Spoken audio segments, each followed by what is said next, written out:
भक्तगणों, आज महाभारत में आपको नारद जी से धृतराष्ट्र आदि की मृत्यु का हाल जानकर युधिष्ठिर आदि का शोक और उन तीनों के अंत्येष्टि कर्म की कथा आपको इस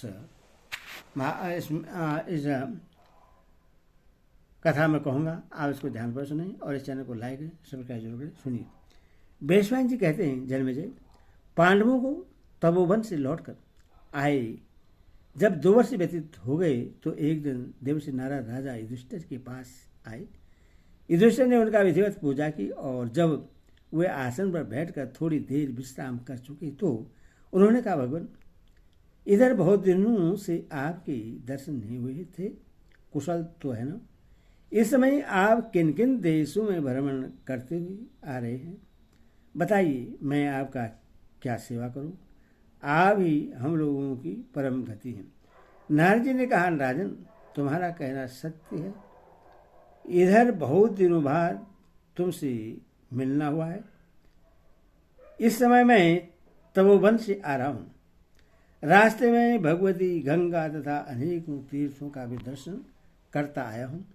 युधिष्ठिर बोले, भगवान, गंगा के किनारे रहने वाले मनुष्य मेरे पास आकर कहा करते हैं कि महाराज धृतराष्ट्र इस समय बड़ी कठोर तपस्या में लगे हुए हैं। क्या आपने भी उन्हें देखा है? वे कुशल पूर्वक है ना? गंधारी, कुंती, संजय तथा मेरे ताऊ महाराज धृतराष्ट्र इस समय कैसे रहते हैं? ये सब बातें मैं सुनना चाहता हूं। यदि आपने उन्हें देखा हो तो बतलाने की कृपा कीजिए। नारद जी ने कहा, महाराज, मैंने उस तपोवन में जो कुछ देखा और सुना है वह सारा वृत्तांत ठीक ठीक बतला रहा हूं। तुम स्थिरचित होकर सुनो।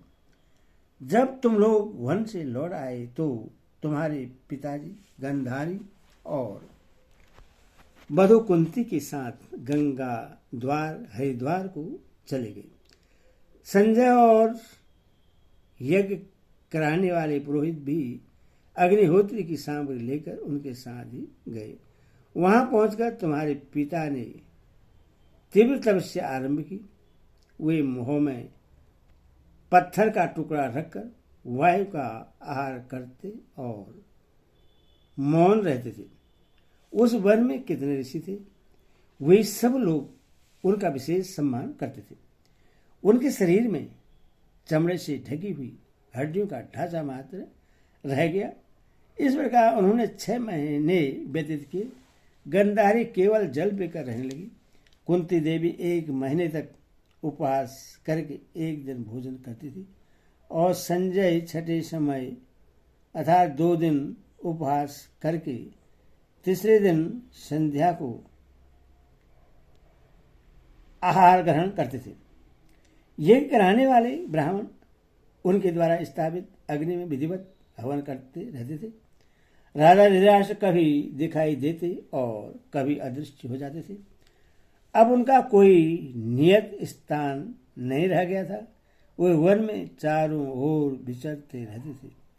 गंधार और कुंती ये दोनों देवियां साथ साथ रहकर धृतराष्ट्र के पीछे पीछे फिरती थी। संजय भी उन्हीं का अनुसरण करते थे। ऊंची नीची भूमि आने पर संजय ही धृतराष्ट्र को निभाते थे और कुंती देवी गंधारी के लिए नेत्र बनी हुई थी। एक दिन की बात है, राजा धृतराष्ट्र गंगा की कछार में घूम रहे थे। उन्होंने गंगा जी के जल में प्रवेश करके डुबकी लगाई और वहां से पुनः वे आश्रम की ओर चल दी। इसी समय बड़े जोर की हवा चली जिससे उस वन में भयंकर दवाग्नि प्रज्वलित हो उठी। सारा जंगल सब ओर से धाय धाय करके चलने लगा। मृगों के झुंड झुलसने लगे और बेनेल सुअर भाग भाग कर जलाशयों में छिपने लगे। समस्त वन आग से घिर गया और उन लोगों के ऊपर बड़ा भारी संकट आ पड़ा। तो भी राजा धृतराष्ट्र उपवास करने से प्राण शक्ति क्षीण हो जाने के कारण भाग न सके। तुम्हारी दोनों माताएं भी अत्यंत दुर्बल हो गई थी, अतः वे भी भागने में असमर्थ थी। उसी समय आग को निकट आते देख राजा धृतराष्ट्र ने अपने सारथी से कहा, संजय, तुम किसी ऐसे स्थान पर भाग जाओ जहां यह दवाग्नि तुम्हें जला न सके। हम लोग तो अब यहीं अपने को अग्नि में होम कर परम गति पर प्राप्त करेंगे। उनकी बात सुनकर संजय घबरा उठे और बोले, महाराज, इस लौकिक अग्नि से आपकी मृत्यु होना ठीक नहीं है। आपके शरीर का दाह संस्कार तो आह्वान्य अग्नि में होना चाहिए, किंतु इस समय इस दवा नल से छुटकारा पाने का कोई उपाय नहीं दिखाई देता।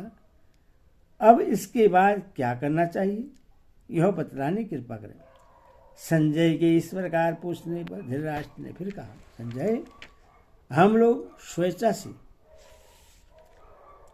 गृहस्थाश्रम का परित्याग करके चले आए हैं, अथवा हमारे लिए इस तरह की मृत्यु अनिष्टकारक नहीं हो सकती। जल, अग्नि या वायु के सहयोग से तथा उपवास करके प्राण त्यागना तपस्वियों के लिए प्रशंसनीय माना गया है। इसलिए तुम अब यहां से शीघ्र चले जाओ, विलंब न करो।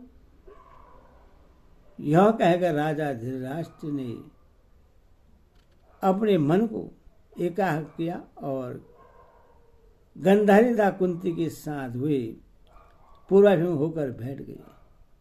उन्हें उस अवस्था में देख संजय ने उनकी परिक्रमा की और कहा, महाराज, अब अपने को योग युक्त कीजिए। राजा ने उनके कथनानुसार समाधि लगा ली। वे इंद्रियों को रोककर काष्ठ की भांति निश्चेष्ट हो गए। इसके बाद देवी गंधारी, तुम्हारी माता कुंती तथा तुम्हारे पितृतत्व राजा धृतराष्ट्र, ये तीनों ही दवाग्नि में जलकर भस्म हो गए, किंतु संजय के प्राण बच गए हैं। मैंने उन्हें गंगा के तट पर तपस्वियों से घिरे हुए देखा। उन्होंने उन तपस्वियों को बुलाकर यह सारा समाचार निवेदन किया और स्वयं वहां से हिमालय पर्वत पर चले गए। इस प्रकार महामना धृतराष्ट्र और तुम्हारी दोनों माताओं की मृत्यु हुई है। वन में घूमते समय अकस्मात उन तीनों के मृत शरीर मेरी दृष्टि में भी पड़े थे। तत्पश्चात राजा को इस तरह मृत्यु होने पर वृत्तांत सुनकर समस्त तपस्वी उस तपोवन में एकत्रित हुए, किंतु किसी ने उनके लिए शोक नहीं किया, क्योंकि उनके मन में उन तीनों की सदगति के विषय में तनिक भी संदेह नहीं था। युधिष्ठिर, वहां जाने पर मैंने राजा और उन दोनों देवियों की दग्ध होने का समाचार सुना। इसके लिए तुम्हें शोक नहीं करना चाहिए, क्योंकि धृतराष्ट्र, गंधारी और कुंती ने स्वेच्छा से ही दवाग्नि में अपने शरीर की आहुति दी है। वैश्वान जी कहते हैं, राजन, राजा धृतराष्ट्र के परलोक गमन का यह वृत्तांत सुनकर महात्मा पांडवों का बड़ा शोक हुआ और उनके अंतपुर में उस समय महान हाहाकार मच गया। सब लोग फुट फुट कर रोने लगे। थोड़ी देर में जब रोने की आवाज शांत हुई तो धर्मराज युधिष्ठिर अपने आंसू पोंछकर नारद जी से इस प्रकार कहने लगे, ब्राह्मण, हम लोगों के जीते जी कठोर तपस्या में लगे हुए महात्मा धृतराष्ट्र की वन में यो अनाथ किसी मृत्यु हुई, यह कितने दुख की बात है। मुझे यशस्विनी गंधारी के लिए उतना शोक नहीं है, क्योंकि वे पातिव्रत का पालन करके अपने पति के लोक में गई है। मैं तो उन माता कुंती को याद करके शोक समुद्र में डूबा जा रहा हूं, जिन्होंने अपने पुत्रों का स्मृतिशाली ऐश्वर्य त्याग कर वन में रहना पसंद किया था। हाय उस महान वन में मंत्रों से पवित्र किए हुए आह्वान आदि अग्नियों के रहते हुए मेरे पिता का दाह लौकिक अग्नि से क्यों हुआ? नारद जी ने कहा, राजन, धृतराष्ट्र का दाह लौकिक अग्नि से नहीं हुआ। मैंने सुना है कि वायु पीकर रहने वाले वे राशि जब गंगा तीरवर्ती तब वन में प्रवेश करने लगे तो उस समय उन्होंने याजकों के द्वारा इष्टि कराने के अनंतर आह्वान आदि अग्नियों को वहीं त्याग दिया था।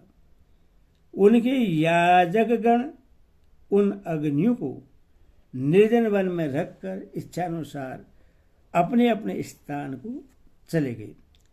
तपस्वियों का कहना है कि उसी अग्नि के बढ़ जाने से उस वन में आग लगी थी और जैसा कि मैंने पहले बतलाया है कि गंगा के तट पर अपने उसी अग्नि के द्वारा दग्ध हुए हैं। इस प्रकार राजा धृतराष्ट्र का अपने द्वारा स्थापित वैदिक अग्नि से ही दाह हुआ है और वे परम गति को प्राप्त हुए हैं। इसीलिए तुम उनके लिए शोक न करो।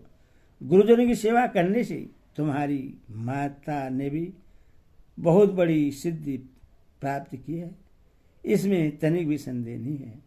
अब तुम अपने सभी भाइयों के साथ जाकर इन तीनों को तिलांजलि दो।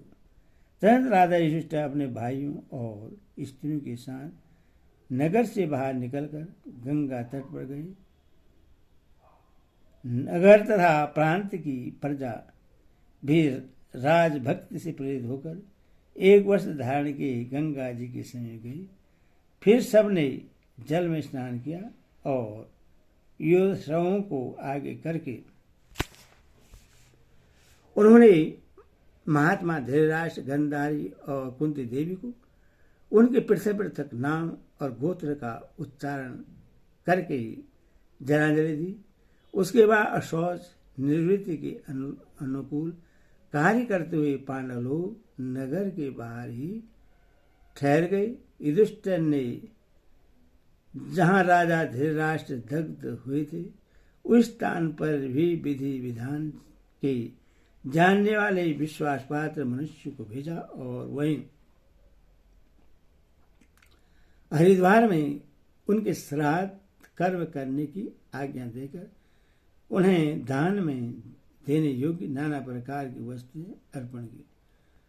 शौच संपादन के लिए दशा आदि कर्म कर लेने के पश्चात पांडुनंदन युधिष्ठिर ने 12वें दिन धृतराष्ट्र आदि के उद्देश्य से विधिवत श्राद्ध किए और तथा ब्राह्मणों को पर्याप्त दक्षिणा दी। धृतराष्ट्र के निमित्त उन्होंने सोना, चांदी, गौ तथा बहुमूल्य शैयाएं प्रदान की। इसी प्रकार गांधारी और कुंती के पृथक पृथक नाम लेकर उनके लिए भी उत्तम उत्तम वस्तुएं दान की। उस समय जो जिस वस्तु को जितनी मात्रा में इच्छा करता उसको वह वस्तु उतनी ही मात्रा में प्राप्त होती थी। राजा युधिष्ठिर ने अपनी दोनों माताओं के उद्देश्य से सैया, भोजन, सवारी, मणि, रत्न, धन, वाहन और वस्त्र आदि वस्तुएं दान में दी। इस प्रकार अनेकों बार श्राद्ध का दान देकर युधिष्ठिर ने हस्तिनापुर में प्रवेश किया। जो लोग हर द्वार में भेजे गए थे उन्होंने भी राजा की आज्ञा से के अनुसार श्राद्ध किया और उन तीनों की हड्डियों को